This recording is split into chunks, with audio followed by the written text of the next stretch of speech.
ஒரு ஸ்டேஜ் வரைக்கும். ருசி தின்ன போனேன்னாக்கா அது ஒன்று அடிமைப்படுத்தக்கூடாது. ருசியாக சாப்பிட்லாம், தவறுன்னு சொல்லலை.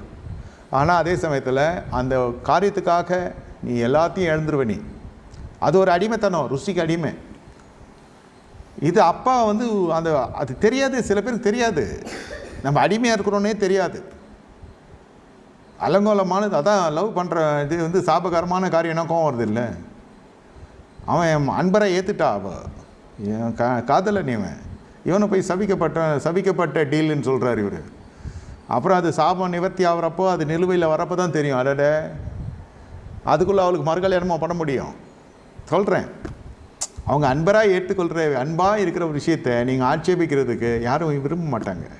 அது தவறே இருந்தாலும் எத்தனை பேர் அதை செய்கிறாங்கன்னு பார்த்துட்டு அது அப்படியே நாட்டு கலாச்சாரமே மாறிடும். சத்தியம் அப்படியே அது ஒரு இடத்துல இருக்கும்.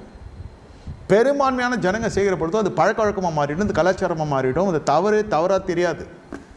எல்லாம் நிர்வாணமாக நடந்து போவானா ஒரு குறிப்பிட்ட இதில் கண்டத்தில் எல்லாத்துலேயும் நடந்து போகிறான்.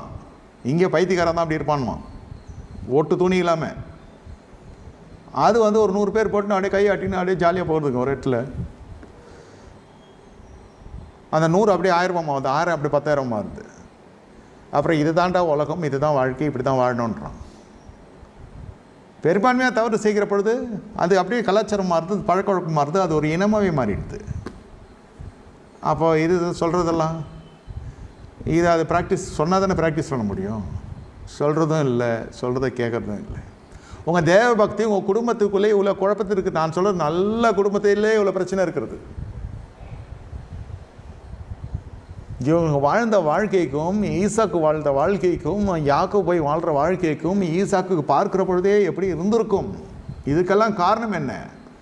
கஷ்டப்பட்டு பெற்று வளர்த்து எடுத்து போய் லாபான் வீட்டில் அடிமை ஆக்கிறதுக்கா? அது தேவ சித்தம் நீங்கள் சொல்லலாம். அந்த தேவ சித்தம் அவ்வளோ தூரம் போகிறதுக்கான காரணம் நம்ம சுய சித்தத்தை உள்ளே விட்டுட்டோம் வாழ்க்கையில்.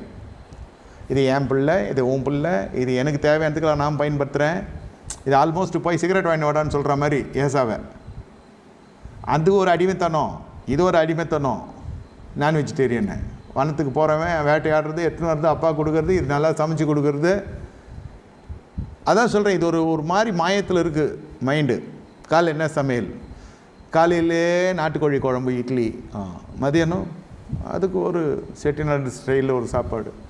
நைட்டு இது ஒரு வாரம் போகுது, ஒரு மாதம் போகுது. அதுக்கப்புறம் மரக்கறினா என்னன்னே தெரியாது பசங்களுக்கு.